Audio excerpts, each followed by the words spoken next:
C'est aux Invalides à Paris que Dishonored a été présenté à la presse par ses développeurs et directeurs artistiques au cours d'un événement spécial. L'occasion pour nous de découvrir ce jeu d'infiltration-action à la première personne, doté d'un univers particulièrement travaillé et séduisant, mais aussi de rencontrer ses deux directeurs créatifs, Harvey Smith et Raphaël Colantonio.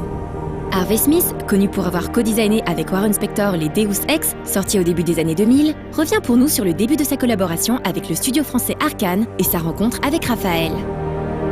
So Raphael Colantonio and I have been friends for many years, and there was an opportunity to come work with Arkane about 4 years ago. And at some point we met with Bethesda and started talking about making a game together, and that's how Dishonored was born. Mainly, Raph and I have known each other for a long time, and we both love the exact same type of game. First-person immersive games with lots of strategic play and minor role-playing elements mixed in. It's a funny story how I met Raphael. We both got into the industry 18 years ago because we were big fans of Ultima Underworld, our favorite game of all time, and we both started working for EA at the time, him in Europe and me for Origin, that was owned by EA, and I ended up as lead tester for System Shock, the floppy and the CD version. I worked on it for 10 months. I was just in a support role, and the team was incredibly brilliant and generous, and I learned a lot.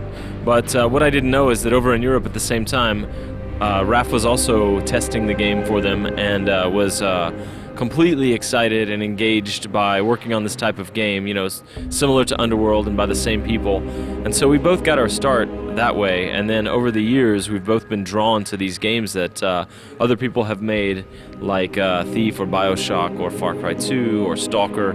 And along the way we've both worked on games that have been of this type of game, like Raph made Arx Fatalis and Dark Messiah, Might and Magic. I worked on the Deus Ex games, and so it was just like a natural progression, wanting to work together.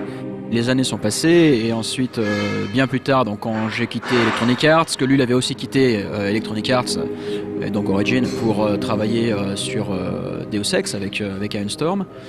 À un moment donné, donc quand j'ai monté, on avait la boîte en France, Arkane Studio, et quand j'ai monté Arkane aux États-Unis, je me suis dit je vais monter au Texas, à Austin, puisque c'est là où il y a beaucoup de jeux qui ont été faits que j'ai adoré.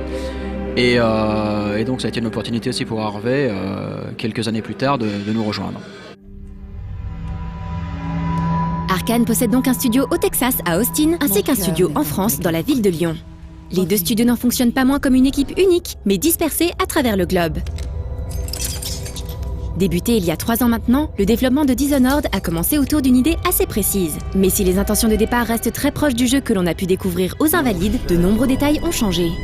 Our intentions with Dishonored involve playing a supernatural assassin in a steampunk city, and so we wanted the game to be first-person, very immersive, with lots of mobility powers like lean and slide and climb, but also supernatural powers like stop time and teleport and possession, things like that.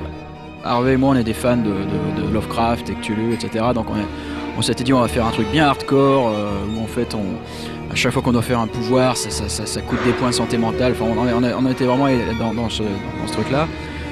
Et puis finalement, bon, en avançant, on l'a rendu un peu plus accessible dans le sens où même pour nous c'était trop quoi. Donc la magie était trop subtile.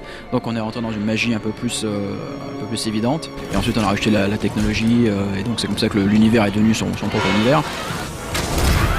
Mais le gameplay n'est pas le seul élément à avoir évolué en cours de production. Les environnements du jeu ont également connu de nombreuses itérations. And this steampunk city sort of came about organically as we went. Initially we didn't plan on that setting particularly, but we started with, you know, an old Europe city in the 1600s, and slowly we moved it forward in time and collaborated with our art director Sebastian Mitton and our visual design director Victor Antonov, and that's how the steampunk city was born slowly. La première fois qu'on a travaillé en fait avec des vrais artistes, on va dire qui viennent de l'architecture, parce que bon sur Arx on avait déjà un super super art directeur, mais là mais il il était assez souple, on va dire. Donc là, ce qui fait qu'en fait c'était encore un petit peu à l'ancienne école. Mais la première fois qu'on a vraiment travaillé avec des artistes qui étaient aussi forts dans le sens à imposer en fait ce qu'ils voulaient, ça a été déjà durant Dark Messiah en fait, le premier jeu. Donc on avait déjà effectivement Sébastien qui travaillait avec nous, Sébastien Mitton, il avait travaillé avec nous. Le directeur artistique à l'époque c'était Denis Balage, mais c'était déjà la première génération de jeux en fait, puisqu'on avait le moteur d'Half-Life. Donc on a déjà Victor qui consultait un peu pour nous, et ça a commencé à être le clash un peu entre l'architecture et le gameplay. Puisque d'un coup, parce qu'en fait il y avait une réalité, c'était comment on fait un environnement qui a l'air réaliste et beau, mais qui en même temps soit fun. Et ça a été toujours la poule et l'œuf depuis le 2005, quand on était sur ce jeu, sur Dark Messiah, c'était un peu l'horreur quoi. C'était vraiment comment est-ce qu'on fait quelque chose de beau. Et c'était le problème pour toutes les boîtes d'ailleurs, hein, c'était pas juste nous. Et Valve l'avait déjà eu avec Half-Life 2 quelques années avant. Et ce qui fait qu'on a au début ce qui était effectivement un clash et compliqué à gérer, puisque c'était le gameplay qui casse l'architecture, l'architecture qui casse le gameplay. C'était un peu une guerre, mais bon, c'était une bonne guerre, parce que c'était quand même pour arriver à un but qui était commun. C'est devenu une méthodologie. On va maintenant conclure ce petit reportage en s'intéressant au héros du jeu et à certains de ses pouvoirs. Mais commençons d'abord par le héros.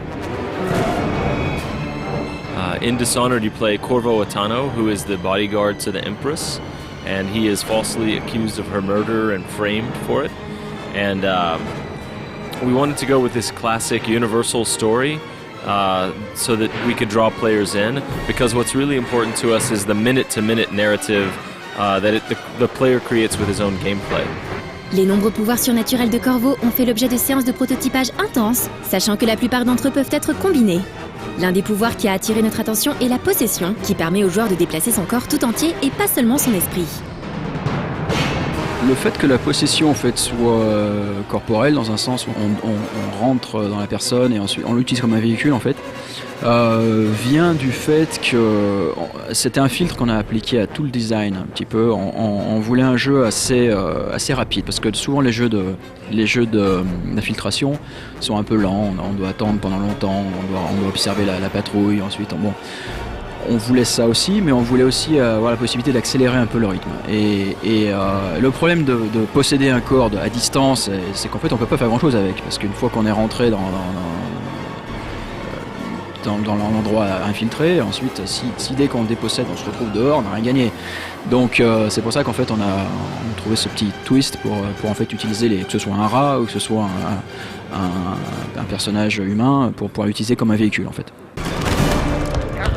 Dishonored nous a séduits, grâce à l'originalité de son univers et sa direction artistique, mais aussi l'impact et la dualité de son gameplay permettant de réellement se la jouer infiltration ou action. En tant qu'assassin, vous aurez ainsi la possibilité de faire passer certaines exécutions pour des accidents. Un détail parmi beaucoup d'autres qui semble annoncer une énorme rejouabilité. Comptez sur nous pour vous reparler très vite de ce jeu d'action infiltration plus que prometteur, qui pourrait créer l'événement en 2012, d'autant plus que la sortie de son principal concurrent BioShock Infinite vient tout juste d'être repoussée à début 2013.